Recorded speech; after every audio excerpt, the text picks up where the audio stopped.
ہمارے یہاں پر جو ہے وہ اولیاء کرام سے مدد طلب کرنا یہ ایک نظریہ ہے، یہ ایک عقیدہ ہے. تو بعض لوگ اس پر اعتراض کرتے ہوئے کہتے ہیں کہ یہ تو شرک ہے، اور دلائل وہ بیان کر رہے ہوتے ہیں کہ جو بتوں کی مذمت میں ہے. اللہ اکبر. اب یہاں پر ویسے تو وعید یہ ذکر کی گئی ہے کہ آخری دور کے اندر ایسی قوم آئے گی کہ جو بتوں پر نازل ہونے والی آیتیں مسلمانوں پر چسپاں کرے گی، اولیاء کرام پر چسپاں کرے گی.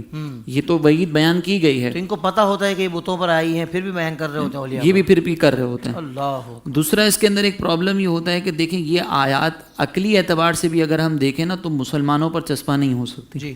وجہ اس کی یہ ہے، پہلے آپ یہ سمجھیے گا کہ شریعت مطہرہ کا جو حکم ہے جب کسی صفت کے ساتھ کسی علت کے ساتھ بیان کیا جائے تو وہ اسی چیز کے ساتھ مقید رہتا ہے.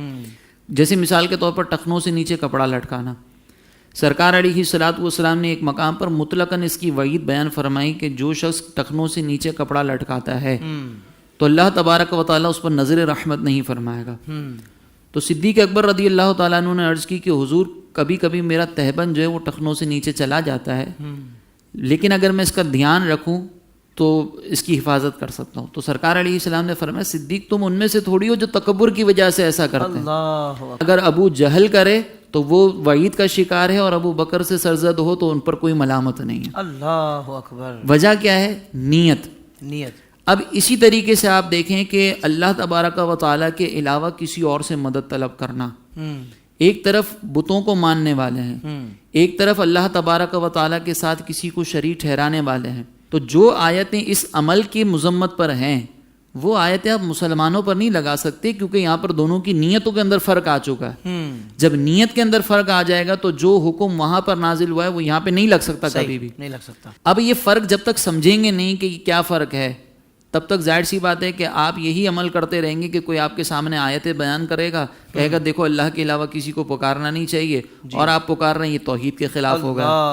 اور آپ تذبذب کا شکار اس لیے ہوں گے کیونکہ آپ نے توحید کے معنی کو سمجھا ہی نہیں تھا کہ توحید ہے کیا چیز. آپ نے توحید کی اہمیت کو سمجھا ہی نہیں تھا. آپ نے شرک کے جو پہلو ہیں، شرک کی جو صفات ہیں یا شرک کی جو اقسام ہیں اس کے بارے میں صحیح سے جانا ہی نہیں تھا کہ کس وقت انسان جو ہے وہ شرک کے اندر مبتلا ہو جاتا ہے. جیسے مثال کے طور پر اللہ تبارک و تعالیٰ نے اپنے لیے بھی ان اللہ بالناس لرؤوف الرحیم فرمایا. اور اگر ہم سرکار علیہ الصلوۃ والسلام کی شان دیکھیں تو اللہ تبارک و تعالیٰ نے آپ کے لیے بھی فرمایا کہ مومنوں پر رؤوف الرحیم ہے. قرآن میں ہی ہے، قرآن میں ہی ہے. تو اب آپ ذرا غور کریں کہ قرآن ایک طرف اللہ تبارک و تعالیٰ کو بھی رؤوف الرحیم فرما رہا ہے، ایک طرف جو ہے وہ قرآن میں نبی کریم علیہ الصلوۃ والسلام کے لیے بھی رؤوف الرحیم کی صفت کا استعمال ہوا. بظاہر لفظ ایک ہیں لیکن ان کے معنی اور مفہوم کے اندر بہت فرق ہے. اللہ تبارک و تعالیٰ کا رحیم ہونا، اللہ تبارک و تعالیٰ کا رؤوف ہونا یہ ذاتی ہے. اللہ تبارک و تعالیٰ اپنی اس صفت کے سلسلے میں کسی کا محتاج نہیں ہے، لیکن نبی کریم علیہ الصلوۃ والسلام کی یہ شان اللہ تبارک و تعالیٰ کی طرف سے عطا کردہ ہے. سرکار علیہ الصلوۃ والسلام اللہ تبارک و تعالیٰ کے حکم کے ساتھ اپنی اس شان کا اظہار فرماتے ہیں. تو یہ ہے فرق بنیادی جس کو سمجھنا انتہائی ضروری ہے. تو لوگ اس طریقے سے کنفیوژن کا شکار ہو جاتے ہیں، نتیجہ نہیں نکالنا آتا. غلط ہے، کوئی ایک ضرور غلط ہے کیونکہ اجتماعی ضدین محال ہے. آپ کو یہاں پہ نتیجہ سے ہی نکالنا پڑے گا. گہرائی کے ساتھ اب غور و تفکر نہیں کریں گے، بنیادوں کو نہیں سمجھیں گے جب تک نتائج غلط نکلیں گے. اسی بنیاد کو سمجھنے کے لیے عقیدہ توحید کا سمجھنا انتہائی امپورٹنٹ ہے، ورنہ اولیاء کرام سے وابستگی بھی آپ کو شرک نظر آئے گی اور تعظیم مصطفیٰ بھی پھر شرکی نظر آئے گی. واہ، کمال آپ نے گفتگو فرمائی ہے. سوشل میڈیا پر اسلام کی صحیح تعلیمات جاننے کے لیے ابھی حافظ سائر قادری کا نیا YouTube channel Islamic digital studio subscribe کر لیں، اور ہاں نوٹیفیکیشن بیل آئیکن کو بھی پریس کر لیں تاکہ ہماری نئی ویڈیوز آپ تک بر وقت پہنچ سکے.